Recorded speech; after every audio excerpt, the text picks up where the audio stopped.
हरिधन जेठ की दोपहरी में ऊख में पानी देकर आया और बाहर बैठा रहा। घर में से धुआं उठता नजर आता था। छन छन की आवाज़ भी आ रही थी। उसके दोनों साले उसके बाद आए और घर में चले गए। दोनों सालों के लड़के भी आए और उसी तरह अंदर दाखिल हो गए, पर हरिधन अंदर ना जा सका। इधर 1 महीने से उसके साथ यहाँ जो बर्ताव हो रहा था और विशेषकर कल उसे जैसी फटकार सुननी पड़ी थी, वह उसके पाँव में बेरिया सी डाले हुए थी। कल उसकी सासी ने तो कहा था, मेरा जी तुमसे भर गया है, तुम्हारी जिंदगी का ठेका लिए बैठी हूँ क्या। और सबसे बढ़कर अपनी स्त्री की निष्ठुरता ने उसके हृदय के टुकड़े कर दिए थे। वह बैठी यह फटकार सुनती रही, पर एक बार भी तो उसके मुंह से न निकला, अम्मा तुम क्यों इनका अपमान कर रही हो। बैठी गटगट सुनती रही। शायद मेरी दुर्गति पर खुश हो रही थी। इस घर में वह कैसे जाए, क्या फिर गालियाँ खाने, वही फटकार सुनने के लिए। और आज इस घर में जीवन के 10 साल गुजर जाने पर यह हाल हो रहा है। मैं किसी से कम काम नहीं करता हूँ। दोनों साले मीठी नींद सोते रहते हैं और मैं बैलों को सानी पानी देता हूँ, छाटी काटता हूँ। वहाँ सब लोग पल पल पर चिलम पीते हैं। मैं आंखें बंद किए अपने काम में लगा रहता हूँ। संध्या समय पर घर वाले गाने बजाने चले जाते हैं। मैं घड़ी रात तक गाय भैंसे धोता हूँ। उसका यह पुरस्कार मिल रहा है कि कोई खाने को भी नहीं पूछता, उल्टे और गालियाँ मिलती है। उसकी स्त्री घर से डोल लेकर निकली और बोली, जरा इसे कुएं से खींच लो, एक बूंद पानी नहीं है। हरिधन ने डोल लिया और कुएं से पानी भर लाया। उसे जोर से भूख लगी हुई थी। समझा अब खाने को बुलाने आएगी, मगर स्त्री डोल लेकर अंदर गई तो वहीं की हो रही। हरिधन थका मांदा क्षुधा से व्याकुल पड़ा सो रहा। सहसा उसकी स्त्री गुमानी ने आकर उसे जगाया। हरिधन ने पड़े पड़े ही कहा, क्या है, क्या पड़ा भी रहने देगी या और पानी चाहिए। गुमानी कटु स्वर में बोली, गुर्राते क्यों हो, खाने को बुलाने आई हूँ। हरिधन ने देखा उसके दोनों साले और बड़े साले के दोनों लड़के भोजन किए चले जा रहे हैं। उसकी देह में आग लग गई। मेरी अब यह नौबत पहुंच गई है कि इन लोगों के साथ बैठकर खा भी नहीं सकता। मैं इनकी जूठी थाली चाटने वाला हूँ। मैं इनका कुत्ता हूँ जिसे खाने के बाद टुकड़ा रोटी डाल दी जाती है। यही घर है जहाँ आज से 10 साल पहले उसका कितना आदर सत्कार होता था। साले गुलाम बने रहते थे, सास मुँह जोती थी, स्त्री पूजा करती थी। तब उसके पास रुपए थे, जायदाद थे। अब वह दरिद्र है। उसकी सारी जायदाद को इन्हीं लोगों ने कूड़ा कर दिया। अब रोटियों के भी लाले हैं। उसके जीभ में एक ज्वाला सी उठी कि इसी वक्त अंदर जाकर सास को और साली को भिगो भिगो कर लगाए, पर जब्त करके रह गया। पड़े पड़े ही बोला, मुझे भूख नहीं है, आज ना खाऊंगा। गुमानी ने कहा, ना खाओगे मेरी बला से। हाँ नहीं तो खाओगे, तुम्हारे ही पेट में जाएगा, कुछ मेरे पेट में थोड़े ही जाएगा। हरिधन का क्रोध आंसू बन गया। यह मेरी स्त्री है जिसके लिए मैंने अपना सर्वस्व मिट्टी में मिला दिया। मुझे उल्लू बनाकर यह सब मुझे अब निकाल देना चाहते हैं। वह अब कहाँ जाए, क्या करे।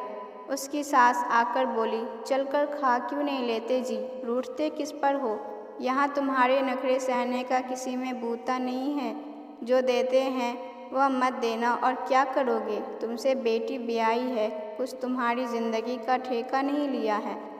हरिधन ने ममड़तद होकर, अम्मा मेरी भूल थी कि मैं यही समझ रहा था कि अब मेरे पास क्या है कि तुम मेरी जिंदगी का ठेका लेगी। अब जब मेरे पास धन था तब सब कुछ आता था, अब दरिद्र हूँ, तुम क्यों पूछोगी। बूढ़ी सास में मुंह फुलाकर भीतर चली गई। बच्चों के लिए बाप एक फालतू सी चीज़, एक विलास की वस्तु है, जैसे घोड़े के लिए चने या बाबुओं के लिए मोहन भोग। मोहन भोग उम्र भर ना मिले तो किसका नुकसान है, मगर एक दिन रोटी दाल के दर्शन न हो तो फिर देखिए क्या हाल होता है। पिता के दर्शन कभी कभी शाम सवेरे हो जाते हैं। वह बच्चे को उछालता है, दुलारता है, कभी गोद में लेकर या उंगली पकड़कर सैर कराने ले जाता है, और बस यही उसके कर्तव्य की इति है।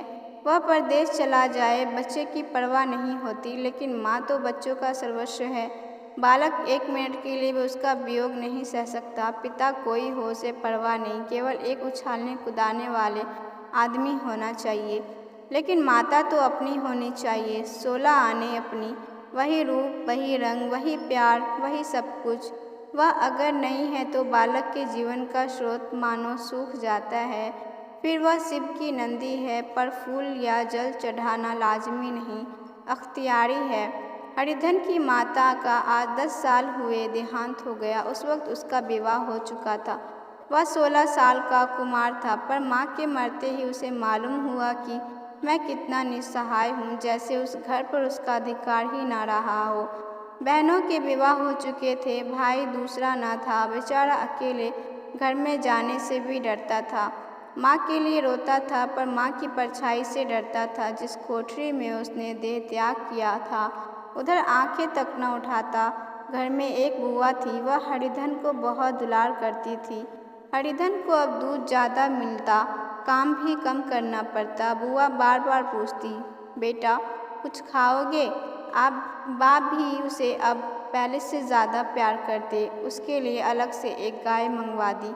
कभी कभी उसे कुछ पैसे देते कि जैसे चाहे खर्च करे, पर इन मरहमों से वह घाव न पूरा होता जिसने उसकी आत्मा को आहत कर दिया था। वह दुलार और प्यार बार बार माँ की याद दिलाता। माँ की घुड़कियों में जो मज़ा था, वह क्या इस दुलार में था? माँ से मांग कर, लड़कर, ठुनक कर, रूठ कर लेने में जो आनंद था, वह क्या भिक्षा दान में था? पहले वह स्वस्थ था, मांग मांग कर खाता था, लड़ लड़ कर खाता था। अब वह बीमार था, अच्छे से अच्छा पदार्थ उसे दिए जाते, पर भूख न थी। साल भर तक इसी दशा में रहा, फिर दुनिया बदल गई। एक नई स्त्री, जिसे लोग उसे माता कहते थे, उसके घर में आई और देखते देखते एक काली घटा की तरह उसके संकुचित भूमंडल पर छा गई। सारी हरियाली, सारे प्रकाश पर अंधकार, सब पर्दा पड़ गया। हरिधन ने इस नकली माँ से बात तक न की, कभी उसके पास न गया। एक दिन घर से निकला और ससुराल चला आया। बाप ने बार बार बुलाया, पर उसके जीते जी वह फिर उस घर में न गया। जिस दिन उसके पिता के देहांत की सूचना मिली, उसे एक प्रकार का ईर्ष्या में हर्ष हुआ। उसकी आंखों से एक आंसू की बूंद भी न आई। इस नए संसार में आकर हरिधन को एक बार फिर मातृ स्नेह का आनंद मिला। उसकी सास ने ऋषि वरदान की भांति उसके शून्य जीवन को विभूतियों से परिपूर्ण कर दिया। मरुभूमि में हरियाली उत्पन्न हो गई। सालियों की चुहल में, सास के स्नेह में, सालों के वाक विलास में और स्त्री के प्रेम में उसके जीवन की सारी आकांक्षाएं पूरी हो गई। सास कहती, बेटा तुम इस घर को अपना ही समझो, तुम ही मेरी आंखों के तारे हो। वह उससे अपने लड़कों की, बहुओं की शिकायत करती। वह दिल में समझता था, सास जी मुझे अपने बेटे से भी ज़्यादा चाहती है। बाप के मरते ही वह घर गया और अपने हिस्से की जायदाद को कूड़ा करके रुपयों की थैली लिए फिर आ गया। अब उसका दूना आदर सत्कार होने लगा। उसने अपनी सारी संपत्ति सास के चरणों पर अर्पण करके अपने जीवन को सार्थक कर दिया। अब तक उसे कभी कभी घर की याद आ जाती थी, अब भूल कर भी उसकी याद न आती, मानो वह उसके जीवन का कोई भीषण कांड था जिसे भूल जाना ही उसके लिए अच्छा था। वह सबसे पहले उठता, सबसे ज़्यादा काम करता। उसका मनोयोग, उसका परिश्रम देखकर गांव के लोग दांतों तले उंगली दबाते थे। उसके ससुर का भाग्य बखारते, जिसे ऐसा दामाद मिल गया। लेकिन ज्यों ज्यों दिन गुजरते गए, उसका मान सम्मान घटता गया। पहले देवता था, फिर घर का आदमी, अंत में घर का दास हो गया। रोटियों में भी बाधा पड़ गई, अपमान होने लगा। अगर घर के लोग भूखे मरते और साथ ही उसे भी मरना पड़ता तो उसे जरा भी शिकायत न होती। लेकिन जब वह देखता और लोग मुझे पर ताव दे रहे हैं, केवल मैं ही दूध की मक्खी बना दिया गया, तो उसके अंतस्थल में एक लंबी ठंडी आह निकल जाती। अभी उसकी उम्र कुछ 25 साल की ही तो थी। इतनी उम्र इस घर में कैसे गुजरेगी? और तो और उसकी स्त्री ने भी आंखें फेर ली। यह उस विपत्ति का सबसे क्रूर दृश्य था। हरिधन तो उधर भूखा प्यासा चिंता दाह में जल रहा था, इधर घर में सास जी और दोनों सालों में बातें हो रही थी। गुमानी भी हाँ में हाँ मिलाती जाती थी। बड़े साले ने कहा, हम लोगों की बराबरी करते हैं, यह नहीं समझते कि किसी ने उसकी ज़िंदगी भर का बीड़ा थोड़े ही लिया है। 10 साल हो गए, इतने दिनों में क्या 2-3 हज़ार न हड़प गए होंगे? छोटे साले ने कहा, मजूर हो तो आदमी घुड़के भी, डांटे भी, अब इनमें कोई क्या कहे, न जाने इसने कब पिंड छूटेगा भी या नहीं। अपने दिल में समझते होंगे मैं 2,000 रुपये नहीं दिए हैं, यह नहीं समझते कि उनके 2,000 रुपये कब के उड़ चुके हैं। 1.25 सेर तो 1 जून को चाहिए। सास गंभीर भाव में बोली, बड़ी भारी खुराक है। गुमानी माता के सिर से जूं निकाल रही थी, सुलगते हुए हृदय से बोली, निकम्मे आदमी को खाने के सिवा और काम ही क्या रहता है। बड़े खाने की कोई बात नहीं, जिसको जितनी भूख हो उतनी खाए, लेकिन कुछ पैदा करना चाहिए। यह नहीं समझते कि पहुनई में किसी दिन कटेंगे। छोटे, मैं तो एक दिन कह दूंगा, अब आप अपनी राह लीजिए, आपका कर्जा नहीं खाया है। गुमानी घर वालों की ऐसी ऐसी बातें सुनकर अपने पति से द्वेष करने लगी थी। अगर वह बाहर से 4 पैसे लाता तो इस घर में उसका कितना मान सम्मान होता। वह भी रानी बनकर रहती, न जाने क्यों कहीं बाहर जाकर कमाते। उसकी नानी मरती है। गुमानी की मनोवृत्तियाँ अभी तक बिल्कुल बालपन की सी थी। उसका अपना कोई घर न था, उसी घर का हित अहित उसके लिए प्रधान था। वह भी उन्हीं शब्दों में विचार करती, इस समस्या को उन्हीं आँखों से देखती जैसे इसके घर वाले देखते थे। सच तो ये है कि 2,000 रुपये में क्या किसी को मोल ले लेंगे? 10 साल में 2,000 रुपये होते ही क्या हैं? 200 ही तो साल भर के हुए। क्या दो आदमी साल भर में 200 भी ना खाएंगे? फिर कपड़े लत्ते, दूध, घी सब कुछ तो है। 10 साल हो गए, एक पीतल का छल्ला नहीं बना। घर से निकले तो जैसे इनके प्राण निकलते हैं। जानते हैं, पहले जैसे पूजा होती थी वैसे ही जन्म भर होती रहेंगी। यह नहीं सोचते कि पहले और बात थी और अब और बात है। बहू ही पहले ससुराल जाती है तो उसका कितना महात्म होता है। उसके डोली से उतरते ही बाजे बजते हैं, गांव मोहल्ले और औरतें उसका मुंह देखने आती है और रुपए देती है। महीनों उसे घर भर में अच्छा खाने को मिलता है, अच्छा पहनने को, कोई काम नहीं लिया जाता। लेकिन 6 महीने बाद कोई उसकी बात भी नहीं पूछता। वह घर भर की लौड़ी हो जाती है। उनके घर में मेरी तो वही गति होती। फिर काहे को रोना? जो यह कहो कि मैं ही तो काम करता हूँ तो तुम्हारी भूल है। मजूर और बात है, उसे आदमी डांटता भी है, मारता भी है। जब चाहे रखता है, जब जी चाहता है निकाल देता है, कसकर काम लेता है। यह नहीं जब जी में आया कुछ काम किया, जब जी में आया पकड़कर सो रहे। हरिधन भी पड़ा अंदर ही अंदर सुलग रहा था। दोनों साले बाहर आए और बड़े साहब बोले, भैया उठो, तीसरा पहर ढल गया, कब तक सोते रहोगे? सारा खेत पड़ा है। हरिधन चट से उठ बैठा और तीव्र स्वर में बोला, क्या तुम लोगों ने मुझे उल्लू समझ लिया है? दोनों साले हक्का बक्का हो गए। जिस आदमी ने कभी जुबान न खोली, हमेशा गुलामों की तरह हाथ बंधे हाजिर रहा, वह आज एकाएक इतनी आत्माभिमानी हो गया। यह उनको चौंका देने के लिए काफ़ी था। कुछ जवाब न सूझा। हरिधन ने देखा इन दोनों के कदम उखड़ गए हैं तो एक धक्का और देने की प्रबल इच्छा को न रोक सका। उसी ढंग में बोला, मेरी भी आंखें हैं, अंधा नहीं हूँ ना बहरा ही हूँ। छाती फाड़ कर काम करूँ और उस पर भी कुत्ता समझा जाऊँ, ऐसे गधे कहीं और होंगे।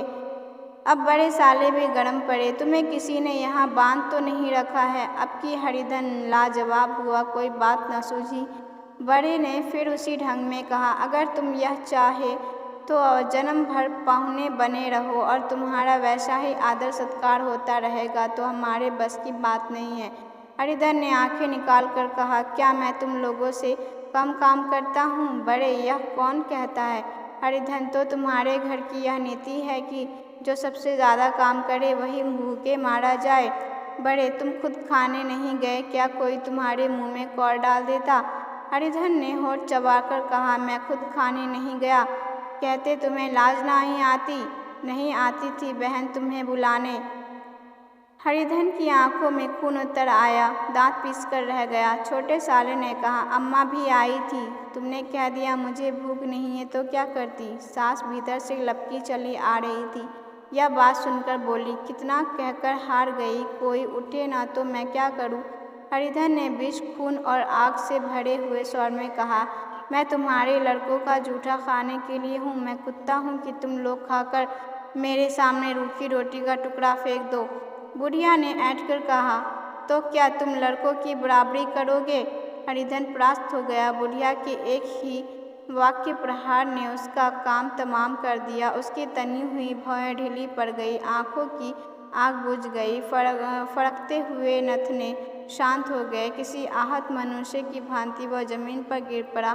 क्या तुम मेरे लड़कों की बराबरी करोगे। यह वाक्य एक लंबे भाले की तरह उसके हृदय में चुभता चला गया। न हृदय का अंत था न उस भाले का। सारे घर ने खाया पर हरिधन न उठा। सास ने मनाया, सालियों ने मनाया, ससुर ने मनाया, दोनों साले मनाकर हार गए। हरिधन न उठा। वहाँ द्वार पर एक टाट पड़ा था, उसे उठाकर सबसे अलग कुएं पर ले गया और जगत पर बिछाकर सो रहा। रात बीत चुकी थी। अंत प्रकाश में उज्ज्वल तारे बालकों की भांति क्रीड़ा कर रहे थे। कोई नाचता था, कोई उछलता था, कोई हंसता था, कोई आंखें मीचकर फिर खेल जाता था। रह रहकर कोई साहसी बालक सपाट भर एक पल में उस विस्तृत क्षेत्र को पार कर लेता था और न जाने कहाँ छा जाता था। हरिधन को अपना बचपन याद आया, जब अभी इस तरह क्रीड़ा करता था। उसकी बाल स्मृतियाँ उन्हीं चमकीले तारों की भांति प्रज्वलित हो गई। वह अपना छोटा सा घर, वह आम का बाग जहाँ वह क्रेड़िया चुना करता था, वह मैदान जहाँ कबड्डी खेला करता था, सब उसका याद आने लगा। फिर अपनी स्नेहमयी माता की सदैव मूर्ति उसके सामने खड़ी हो गई। उन आँखों में कितनी करुणा थी, कितनी दया थी। उसे ऐसा जान पड़ा मानो माता की आंखों में आंसू भरे उसे छाती से लगा लेने के लिए हाथ फैलाए उसकी ओर चली आ रही है। वह उस मधुर भावना में अपने को भूल गया। ऐसा जान पड़ता कि मानो माता ने उसे छाती से लगा लिया हो और उसके सिर पर हाथ फेर रही है। वह रोने लगा, फूट फूट कर रोने लगा। उसी आत्मसम्मोहित दशा में उसके मुंह से यह शब्द निकले, अम्मा तुमने मुझे इतना भुला दिया। देखो तुम्हारे प्यारे लाल की क्या दशा हो रही है। कोई उस पानी को भी नहीं पूछता। क्या जहाँ तुम हो वहाँ मेरे लिए जगह नहीं है। सहसा गुमानी ने आकर पुकारा, क्या सो गए तुम। ऐसी भी क्या राक्षसी नींद। चलकर खा क्यों नहीं लेते। कब तक कोई तुम्हारे लिए बैठा रहे। हरिधन उस कल्पना जगत से क्रूर प्रत्यक्ष में आ गया। वही कुएं की जगत थी, वही फटा हुआ टाट और गुमानी सामने खड़ी कह रही थी, कब तक कोई तुम्हारे लिए बैठा रहे। हरिधन उठ बैठा और मानो तलवार म्यान से निकालकर बोला, भला तुम्हें मेरी सूध तो नहीं आई। मैंने कह दिया तो था मुझे भूख नहीं है। गुमानी, तो कितने दिन तक न खाओगे। अब इस घर का पानी भी न पीऊँगा। तुझे मेरे साथ चलना है या नहीं। दृढ़ संकल्प से भरे हुए इन शब्दों को सुनकर गुमानी सहम उठी, बोली, कहाँ जा रहे हो। हरिधन ने मानो नशे में कहा, तुझे इससे क्या मतलब, मेरे साथ चलेगी या नहीं। फिर पीछे से ना कहना मुझसे कहा नहीं। गुमानी आपत्ति के भाव से बोली, तुम बताते क्यों नहीं कहाँ जा रहे हो। तू मेरे साथ चलेगी या नहीं। जब तक बता ना दोगे मैं ना जाऊँगी। तो मालूम हो गया तू नहीं जाना चाहती। मुझे इतना ही पूछना था, नहीं तो अब तक मैं आधी दूर निकल गया होता। यह कहकर उठा और अपने घर की ओर चला। गुमानी पुकारती रही, सुन लो, पर उसने फिक्र भी न देखा। 30 मील की मंजिल हरिधन ने 5 घंटों में तय की। जब वह अपने गांव अमराइयों के सामने पहुंचा तो उसकी मातृभावना उषा की सुनहरी गोद में खेल रही थी। उन वृक्षों को देखकर उसका बिहिल हृदय नाचने लगा। मंदिर का सुहाना कलश देखकर वह इसी तरह दौड़ा मानो एक छलांग में उसके ऊपर जा पहुँचेगा। वह वेग में दौड़ा जा रहा था मानो उसकी माता गोद फैलाए उसे बुला रही हो। जब वह आमों के बाग में पहुंचा, जहां डालियों पर बैठकर वह हाथी की सवारी का आनंद पाता था, जहां के कच्चे बेरों और सिलेरों में एक स्वर्गीय स्वाद था, तो वह बैठ गया और भूमि पर सिर झुकाकर रोने लगा, मानो वह अपनी माता को और अपनी विपत्ति कथा सुना रहा हो। वहाँ की वायु में, वहाँ के प्रकाश में मानो उसकी विराट रूपिणी माता व्याप्त हो रही थी। वहाँ की अंगुल अंगुल भूमि माता के पद चिन्हों से पवित्र थी। माता के स्नेह में डूबे हुए शब्दों अभी तक उसके आकाश में गूंज रहे थे। इस वायु और इस आकाश में न जाने कौन सी संजीवनी थी जिसने उसके शोकार्त हृदय में फिर बालोत्साह भर दिया था। वह एक पेड़ पर चढ़ गया और उधर से आम तोड़ तोड़कर खाने लगा। सास के वह कठोर शब्द, स्त्री का वह निष्ठुर आघात, वह सारा अपमान उसे भूल गया। उसके पाँव फूल गए, तलवों में जलन हो रही थी, पर इस आनंद में उसे इस बात का ध्यान न रहा। सहसा रखवाले ने पुकारा, वह कौन ऊपर चढ़ा है रे? उतर अभी, नहीं तो ऐसा पत्थर खींचकर मारूंगा कि वहीं ठंडे हो जाओगे। उसने कई गालियां भी दी। इस फटकार और इन गालियों में इस समय हरिधन को अलौकिक आनंद मिल रहा था। वह डालियों में छिप गया, कई आम काट काट कर नीचे गिराए और जोर से ठट्ठा मारकर हंसा। ऐसी उल्लास से भरी हंसी उसने बहुत दिन न हंसी थी। रखवाले को यह हंसी परिचित मालूम हुई, मगर हरिधन यहाँ कहाँ, वह ससुराल की रोटियां तोड़ रहा है। कैसा हंसोड़ा था, कितना चिबिल्ला, न जाने बेचारे का क्या हाल हुआ। पेड़ की डाल से तालाब में कूद पड़ता था। अब गांव में ऐसा कौन है, डांट कर बोला, वहाँ से बैठे बैठे हंसोगे तो आकर सारी हंसी निकाल दूंगा, नहीं तो सीधे उतर जाओ। वह गालियाँ दिए जा रहा था कि एक गुठली आकर उसके सिर पर लगी। सिर सहलाता हुआ बोला, यह कौन शैतान है, नहीं मानता? ठहर तो मैं आकर तेरी खबर लेता हूँ। उसने अपनी लकड़ी नीचे रख दी और बंदरों की तरह चट ऊपर चढ़ गया। देखा तो हरिधन बैठा मुस्कुरा रहा था। चकित होकर बोला, अरे हरिधन, तुम यहाँ कब आए? इस पेड़ पर कब से बैठे हो? दोनों बचपन के सखा वही गले मिले। यहाँ कब आए? चलो घर चलो। भले आदमी, यहाँ क्या आम भी मैसर न हुए थे? हरिधन ने मुस्कुराकर कहा, मंगरू, इन आमों में जो स्वाद है वह और कहीं के आमों में नहीं है। गांव का क्या रंग ढंग है मंगरू, सब चैन चान है भैया। तुमने तो जैसे नाता ही तोड़ लिया। इस तरह कोई अपना गांव छोड़ देता है? जब से तुम्हारे दादा मरे हैं सारी गृहस्थी चौपट हो गई है। 2 छोटे लड़के हैं, उनके लिए क्या होता है? हरिधन, अब उस गृहस्थी से क्या वास्ता है भाई? मैं तो अपना ले दे चुका हूँ। मजूरी तो मिलेगी ना? तुम्हारी गैया ही चरा दिया करूँगा, मुझे खाने को दे देना। मंगरू ने अविश्वास के भाव से कहा, अरे भैया, कैसी बात कर रहे हो? तुम्हारे लिए जान हाजिर है। क्या ससुराल में अब न रहोगे?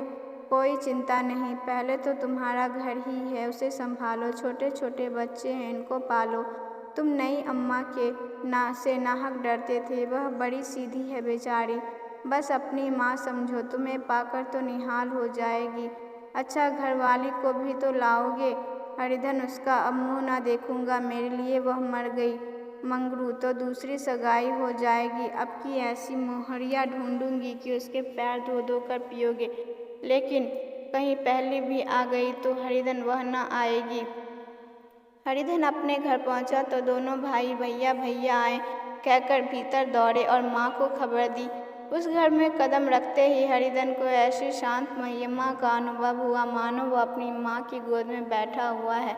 इतने दिनों ठोकर खाने से उसका हृदय कोमल हो गया था। जहाँ पहले अभिमान था, आग्रह था, हेकड़ी थी, वहाँ अब निराशा थी, पराजय और याचना थी। बीमारी का जोर कम हो चला था।